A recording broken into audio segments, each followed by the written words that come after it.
sworn to uphold and defend the Constitution, and we take that oath very seriously. However, the way that it gets exploited, and the fact that they're attacking us on our home territory in ways that are certainly a form of warfare, but not a traditional form of warfare, poses a number of challenges. And I wonder if you might address that, that conflict between how we fight wars traditionally and how we deal with this new form of warfare and attacks on our society and our nation. Thank you for the question. I'll take that in a couple of different parts. On the Colorado issue, I think many of you would be interested to know that Anwar al-Awlaki went to school in Fort Collins. He was a dual national, American and Yemeni. But when he entered the United States to go to college, because, as I say, all good terrorists want an American education, he came here and said that he was a foreign student, not an American, so that he could qualify for $20,000 in scholarship money that was paid for by the U.S. taxpayer. Okay, that's enough there, I think. In terms of the radicalization, I am not a scientist, but what I can tell you from my reporting is that this generational divide is important. I really think there is a difference for people who grow up with social networking, and the way they connect with each other on the web in a virtual way is far more real and intimate to them than it certainly is to me. And what you have at play often is what I call small group dynamics. Because what the web allows people to do is it allows them to identify like-minded people in a very quick way. Let's say in the old days, they used to congregate at the 7-Eleven. This was actually the big congregation point for the hijackers at Anwar al-Awlaki's mosque in Falls Church, Virginia. It's actually the 7-Eleven. No offense taken to the 7-Eleven, it was just a convenient spot.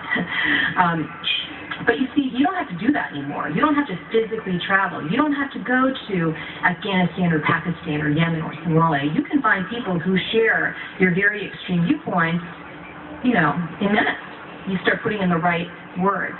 And it's very confirming, and it's very confirmatory of those extreme points of view. So you get a group together, 30 people on the web, and they all happen to believe that the moon is made of green cheese, and you know what? Pretty soon you are absolutely committed to the idea that the moon is made of green cheese, and everyone else who doesn't believe that is just not enlightened to what's really going on. So I believe this component is very important. What I also want to mention, and thank you for your service, is that one of the most disturbing trends we've seen in the last 2 years is the increasing targeting of people in the military here in the United States. That, in fact, about 70% of the plots in the last 2.5 years have targeted members of the military. And the reason, as someone in a military family, I find that so distressing is that these people serve and they go overseas, and then, in some cases, and I have a theory as to why that is. Again, it's based on what I've seen in my reporting.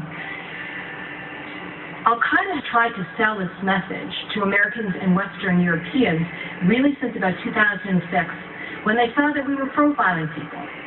And they said, you know, we can play that game too. We're going to find people who don't fit that profile. We're going to find blonde, blue-eyed recruits. So they started identifying people, and they started really using the internet as a driver for that. But here in the United States, when they've been able to convince people of the ideology, to become sort of lone wolves, if you will, it doesn't seem like they've been able to convince them that it's okay to hit American civilians. Americans feel uncomfortable with that.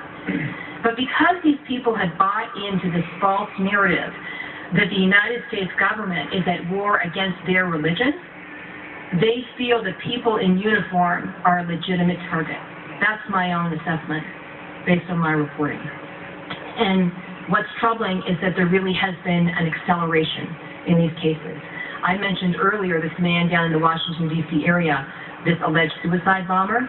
Well, the alleged target was the Capitol building, but in fact, he considered several military targets before he settled on the Capitol building. Initially, he wanted to hit a building in Alexandria, Virginia that housed military offices. Then he wanted to get a list of Army generals, and then he thought he hit a restaurant in Washington, D.C. that was popular with the military. You see it in almost all of these cases now. Yeah, there's a recent case in Las Vegas where someone just walked into a restaurant where 4 or 5 military officers or military members in uniform, unfortunately unarmed due to policy, made a great target, walking and gunned down in that Las Vegas IHOP. Well, there was a case in Arkansas. You may recall this recruitment center shooting. That was it. This is in 2009.